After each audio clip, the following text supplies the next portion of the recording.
Whenever you're ready.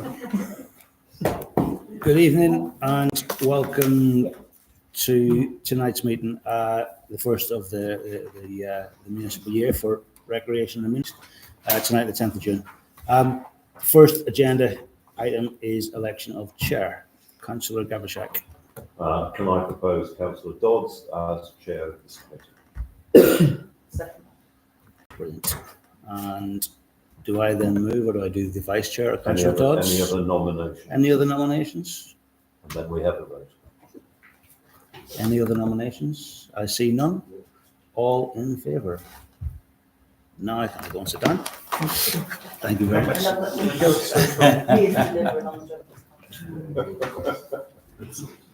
No. Yeah. Hey, what? No. Delivering on the line.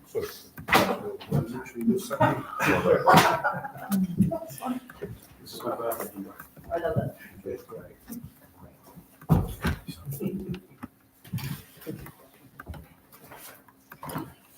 Lovely. Well, thank you, everybody.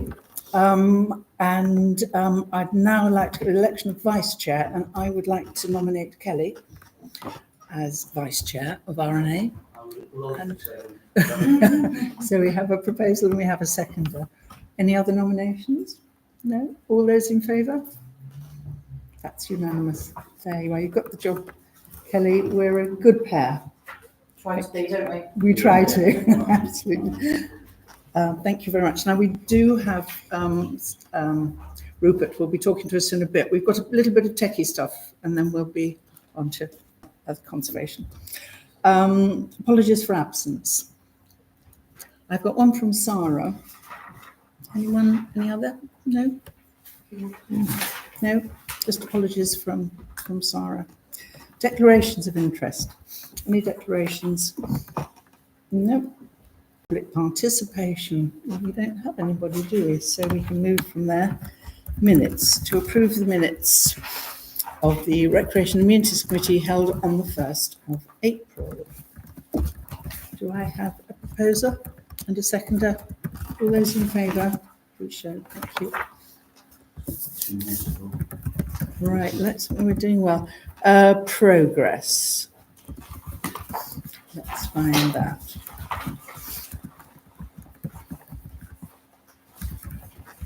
Right.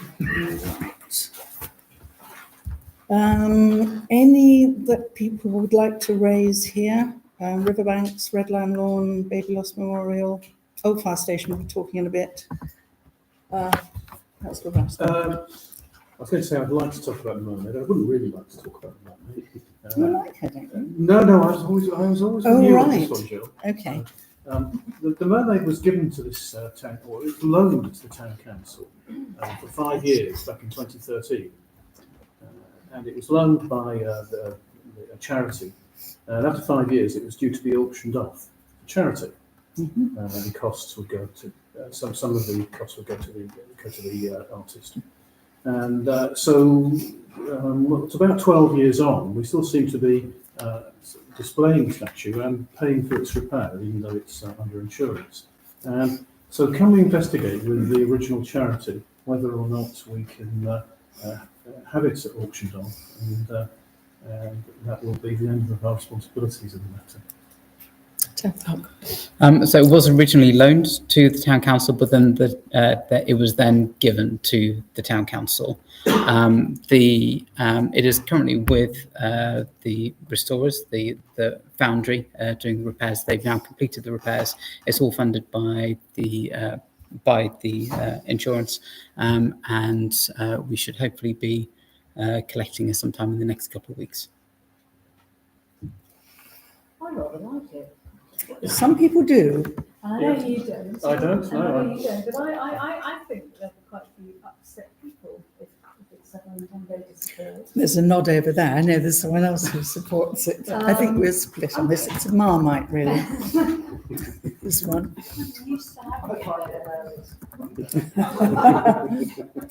Yeah, I think it's page 3 aesthetic, and we don't have a page 3 anymore, do we? So, but there we go. She's more bottle than more. So, where do you want to take that, Councillor? Well, maybe we consider it for future agenda item, whether or not we do wish to author a charity as originally proposed. You can bid. Yeah, You have it in your garden. That's an excellent suggestion. Well, I think the I'll town- pay £5 for it to give it to stuff. Well, the town council already own it, so therefore the town council owns it. That's it. Let's move on. Right, so it's under consideration. Okay. So it looks like it's going to go back in a few weeks' time. We'll see for how long, and we can decide further.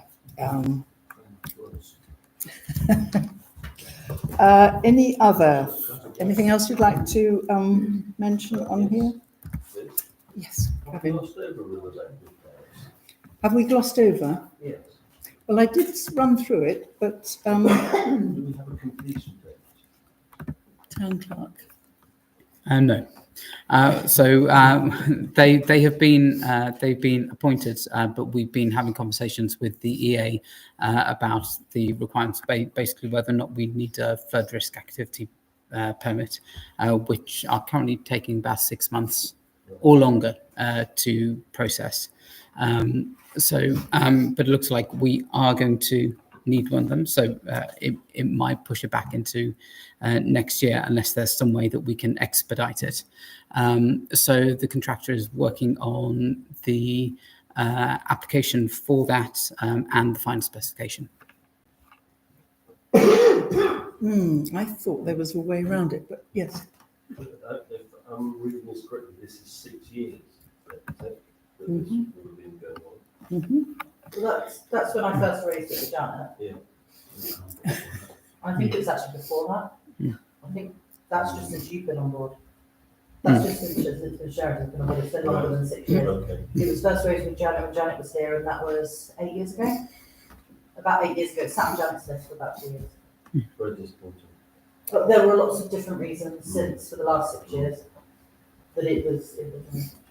But we're finally getting there. I didn't realise we had that delay. I thought there was a way around that, but they were talking hopefully as if there was a way around it. Yes, you don't need a flood risk activity permit if you have a certificate of lawful development. Right. However, our contractor is much more au fait with the flood risk activity permit process, and feels that they're actually they would be better placed to go down that route rather than the certificate of lawful development. Right. So, because we hoped to start work reasonably soon, didn't we? Yes. in the So next we few would months, but we would it's hope not around going to- September time, if we can, and there may be a way that we can expedite the application. We will watch the space. Any others on here? Oh, I understand the weed rippers are very popular. Yeah, Yes. it's working really well, especially on blocked paved areas. Yeah. Curbstones are, it works, but it's not as effective. But yeah, it's as we're trialing and erroring, it's going really well. it's good. It was used today over at the barn. Funny enough. Yeah. Good. That's nice. The report on the decarbonisation of the town hall. Have we seen that report? It says it's been received. Has it gone to committee? No, I think it's still with us. isn't it? I don't believe it has yet gone to committee. I don't know if the deputy clerk has an update on that, or we might have to go back to the project officer for an update on that. I'm interested to see it when it does arrive. It'll go to our TNT committee. Most likely RNA. Yes. Okay. And any others that people want to comment on? Adventure Golf, Weddings, Columbarium? No? Okay, so we can move on. Finances.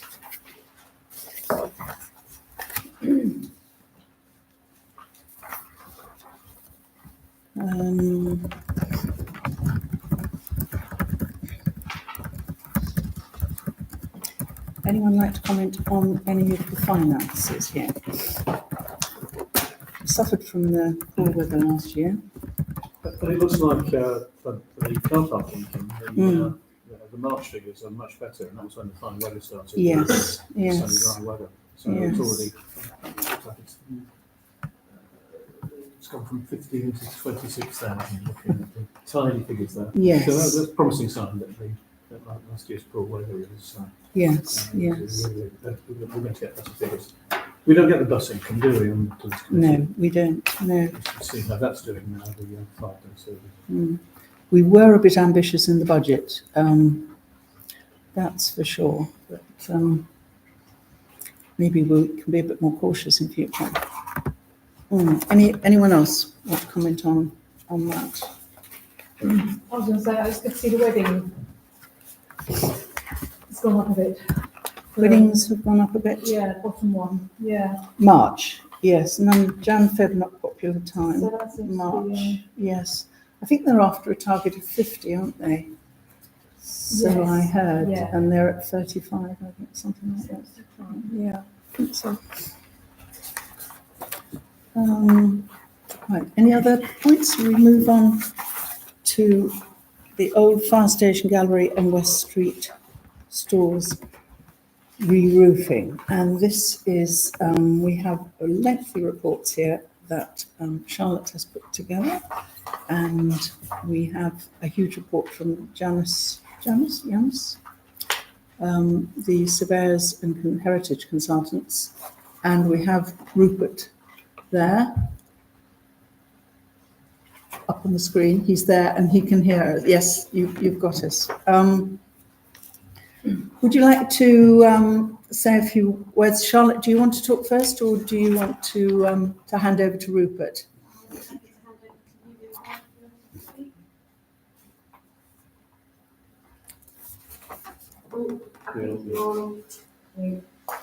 Is he on mute?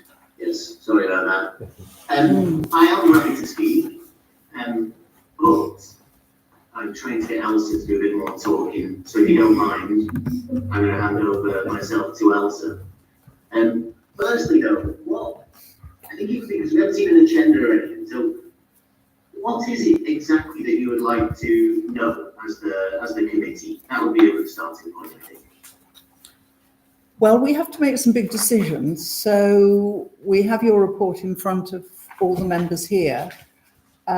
So I would imagine there would be questions that people would want to ask of you, because we are talking about a considerable commitment from this council. And we thank you for all the work you've done. I know you've been involved with us for quite some time on our Grade 2 listed buildings. So whether you want to say some intro to it, or whether you just want questions from us here.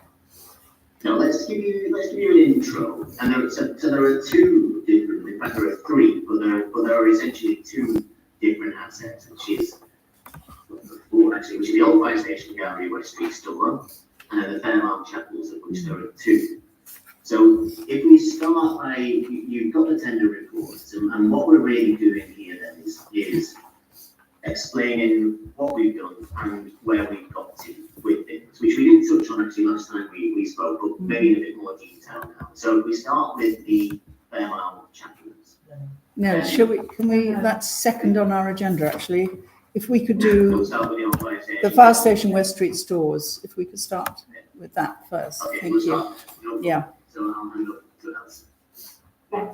And I think, so the initial stage for both of the projects was actually the same. It was the same P22, so pre-qualification questionnaire that was sent out to 11 contractors at the end of last year in September. Unfortunately, we had quite a forward scope in that. We got 3 contractors register their interest for it, for both projects and for the town hall at the time. So moving on from that, when we went out to tender, we extended it out to quite a few more people who you can see all listed in the reports. And then again, unfortunately, it only came back with 1 tender response, which was very high, just from our knowledge and our benchmarking figures. So we extended it out for negotiations to 3 more companies who were all specialists in their field of work.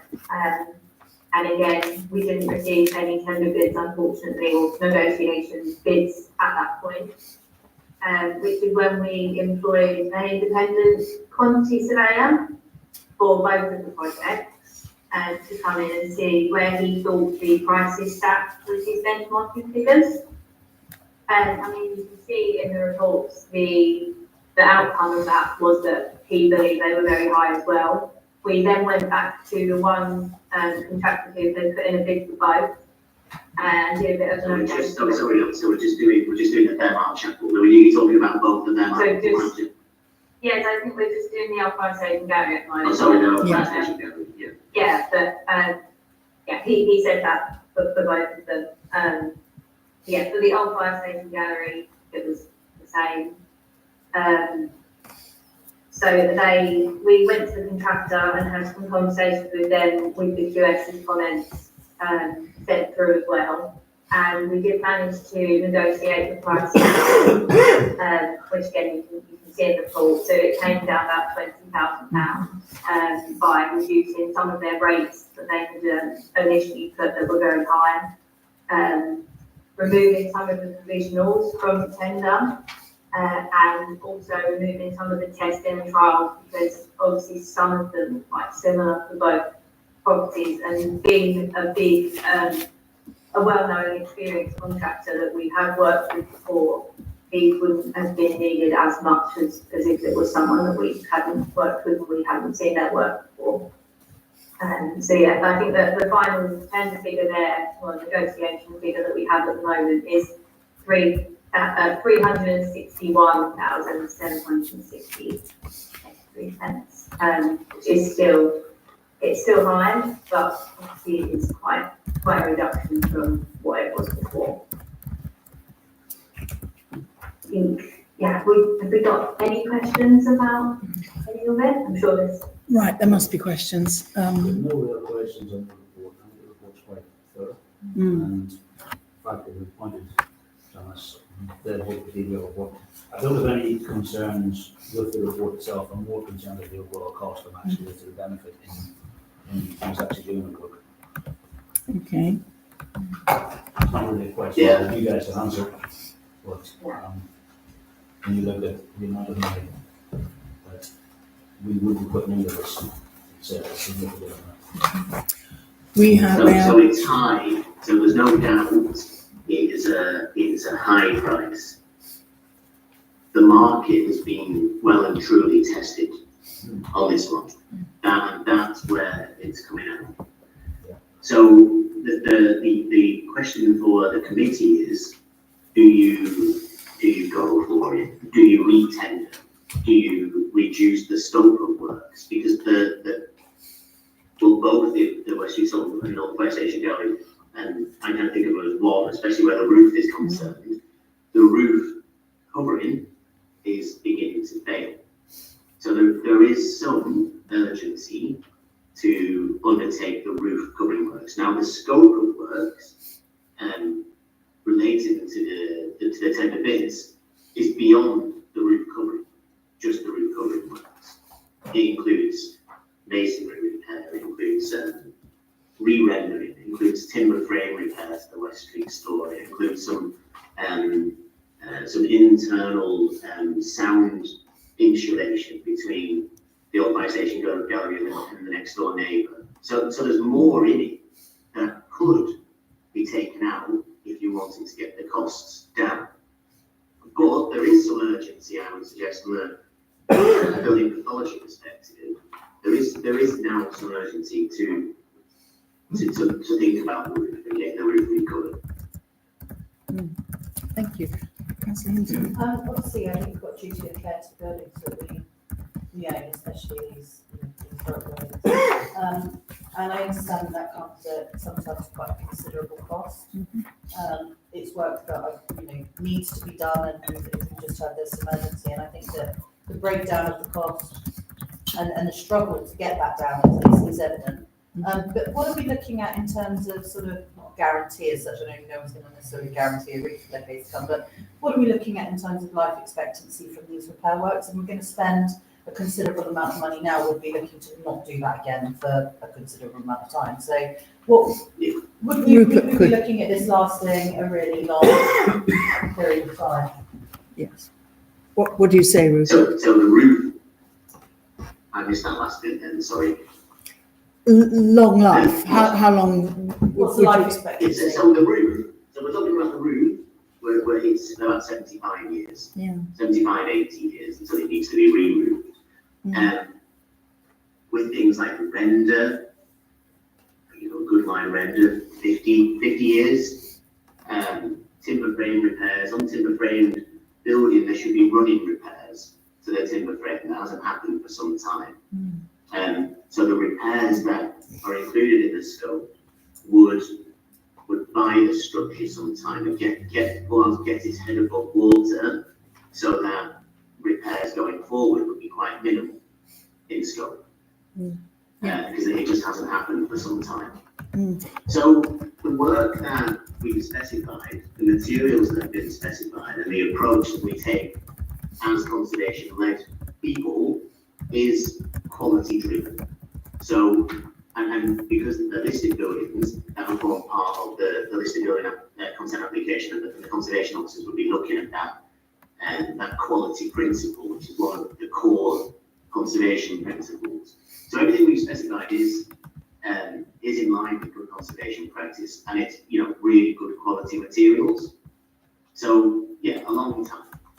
Yeah, thank you for that. I mean, I agree with you, Kelly. It's a Grade 2 listed building. We have a responsibility to look after our Grade 2 listed buildings, of which we have quite a few, and that lies with us. Gavin. With a 75-year lifespan, it's £4,800 a year. Excellent. Yes. Okay. No, that's it. Tom. The final point I'll make on it. If we reduce the scope of this to just the essentials, and we go out to tender, given that the report suggests that pretty much everybody turned it down because the job was too small, we just reduce the size of the job. Are DBR still willing to quote on an even more reduced scale? Or are we at a point where we go, actually, we can't reduce it anymore. We have to stick with this because it's the only bid we've got. And we're not in a position to try and break this down into smaller chunks of delivery over the next 5 to X years. It's not so much that contractors weren't interested because the job was too small. The contractors aren't interested in anything at the minute because they're too busy. That is the problem. That's the fundamental problem. That there is a surplus of work. I think it would be macroeconomics maybe, but supply and demand come into play. And that's what the market's experiencing at the minute. There is a surplus of work, so the prices have gone up. It's not just these jobs, it's every single job that we do now, we get one or no tender returns. And I know that's not just us either, I know that it's across the board as well. And that is, really massive jobs that we might do in central London on, Grade 1 listed buildings, to try to get someone in to fix your boiler. It's really hard procuring people to do work at the minute, and you can dig really deep into that, and then in the reports we put a little bit of the reasoning behind that, but there are really deep systemic problems that have led to that. Yeah. But that's the world we're living in. So yes, yeah, you put that very clearly in your report, and it's tough. Yeah, we appreciate that. Yeah. So reducing the work, it's not that it won't be of interest. It will still be of interest to people. It's just whether they want to do, whether they've got capacity. That's really what I'm trying to say. Is basically, if we reduce the work, suddenly DBR might find a better contract. Absolutely. No, I think they still, they might. But the thing about DBR is that they are a big outfit, so they do have resource, and they can turn things around. There's the reason the only pricing for it is because they do have the resource. And I suspect, just looking from a strategic business perspective, they also know what the market's like. So they're thinking, let's price it high, chances are no one else will be tendering for it. You know, so I'm sure the contractors are making hay whilst the sun shines, and they are a business after all. So, but that's the fundamental issue, is that there's not enough people to do the work. Yeah, okay, Rupert, got another question here. I was wondering if it was worth considering the West Street and the Fortify station separately. So, for example, on the West Street, we have an obligation to maintain both of the listed buildings, as has been pointed out. But the West Street store, do we have a function that it's going to carry out for us, either to do something useful for us or to provide us with an income? I suspect we don't. And have we considered disposal as an alternative? But it's not something, I think, that we've made use of for some time. I think you're right. I think part of the idea was to do the roofs are very closely linked, and when Becky was working on it, it made a lot of sense. I think Rupert would agree with that, was to do the whole roof structures together. What is the work linked in some way so that it would not make sense to separate them? Well, they are linked. The two roofs are linked by the shared gutter, and it's logistically as much as anything, due to the scaffold design, how the scaffold would have to go up, doing them both together from a logistical perspective makes way more sense. Okay. I know Becky that's looked helpful at to that know. one. Yeah. The other question I've got relates to item 8 in your report. It's on page 28 of our agenda, about the independent quantity surveyor comments. So there are a number of project preliminary points that were made, which suggest that the quote either could be reduced or has been reduced. Which of those two is it? I'm around as well, so. So it's project preliminary. It's number 8, project preliminaries, and the spreadsheet does not include any arithmetic errors, and it continues with a number of items suggesting that the quote could be adjusted in some way downwards. I mean, is that the £20,000 that was reduced by? Yes. Yeah. Okay. That wasn't clear. The way this process.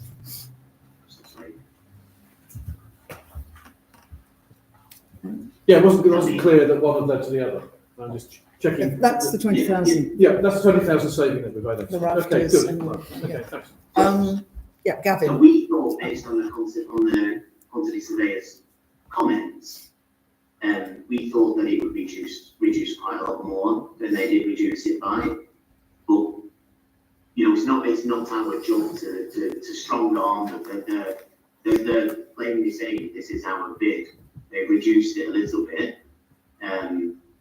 We still think it's high, but the market has been tested, and that's where it's coming to. Thank you for that. Gavin, you had another question. Is there any value in me proposing another contractor that I know works on listed buildings in Central Henley as a check? I don't know. What does the committee think? What do we feel about that? As a check. Well, I know a particular contractor that works in Central Henley, Hart Street, Thameside, New Street, Dell Street, right in the heart. That if they have capacity, they would be interested in tendering. Yeah. How's that going? How many contractors have we tested? Have we gone to? About 8, wasn't it? It would be 9 now. 9. But it's 10. No, but how many altogether have we spoken to with the negotiation, the tender, the ITT? It must be up about 20. Yeah. Or the teams, for sure. Yeah. So if there is another contractor that's interested, then re-tendering the job, and we're talking about a competitive tender ideally, and in order to have a competition, more than one person has to submit a bid, If you know somebody who would like to do the job, that's, that if you instruct us to send it to them, we've got no problem doing that at all. But it's more nuanced. I think the issues with contractors is more nuanced than that. And as I said before, we could dig deep into this, but what we're looking at here as a job is a professionally designed contract pack with schedule of work, preliminaries, quality standards, undertaken under a formal contract. So a JCT, Joint Contracts Tribunal contract, which in this case is an intermediate, without contractor's design portion. So the way that it will be managed on site, run on site, follows certain protocols. Many of the contractors just do not want to do them. They don't see the benefit of working with a contracts administrator, which the contracts administrator should benefit both sides, by the way. They just don't see the benefit. They just see it as being troublesome.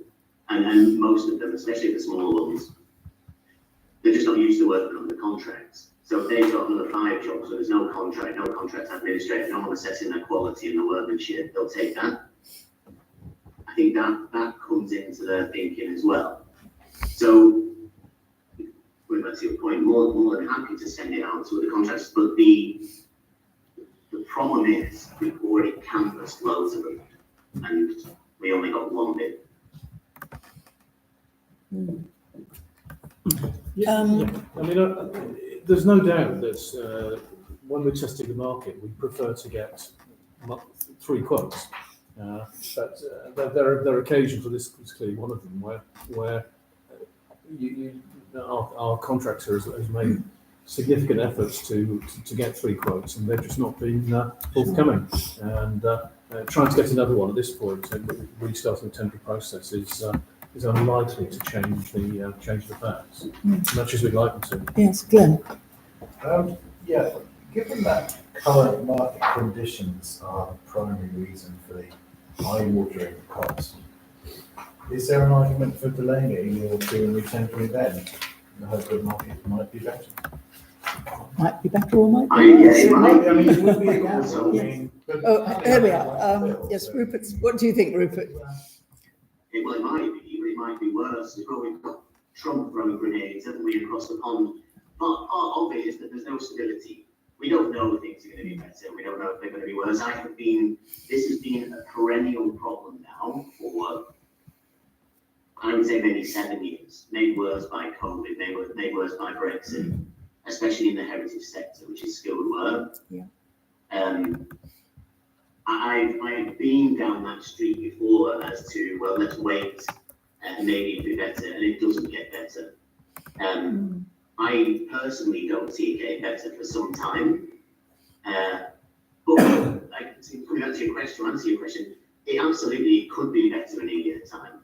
But who knows? It might not be. Yeah, thank you for that. We've got Stefan. Well, thank you for the report and the presentation. On the last point, Glenn's point, I consider it's going to get even worse because the Labour government are turbocharging the economy in the building sector. So therefore, there's a shortage of skills. Therefore, the price will go up in order to get these projects over the line. So with regard to that, can I ask for ballpark figures? If we stripped everything out and just did the roof, what would the price be? So we can give you an estimate based on the tender that came back, we could split down. Remember, there would be a premium cost as well, Elsa, of 20%. Yeah. I mean, Just premium rough scaffolds and everything. for my purpose. I'm sorry, I missed that. Just a rough figure for my purpose. Thank you. Yeah, absolutely. We can probably give you a little bit more than a rough figure.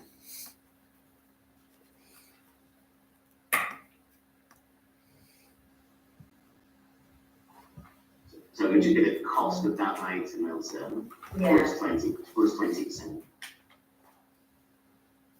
I think the old fire station area has been close to 70,000 with the new roof lights as well. Then plus the 20% for prelims. So, sorry, so 70 compared with, No, we're like 84. It's 133 at the moment. 133, so 70 for the roof, and the old fire station gallery? That was the old. Yeah, from West Street stores, it would be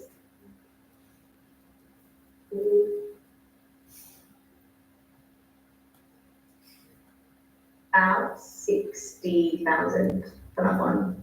So 70 plus 60 is 130 plus 20%. So So it's 150 150. compared with the 320. Okay, and my next question is this, that if we re-roofed the old fire station and the West Street store, would the West Street store become more saleable? Because it seems to me if we have no purpose as a council for this store, then there may well be somebody that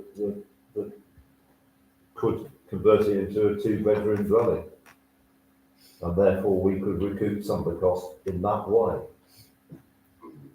I think that would be, to be able to convert it into a dwelling, I think would be highly unlikely with it being a listed building and there being planning considerations. Would it be more saleable? Possibly, in that whoever was buying it wouldn't have to re-roof it. But having done, many thousands of pre-acquisition surveys, a surveyor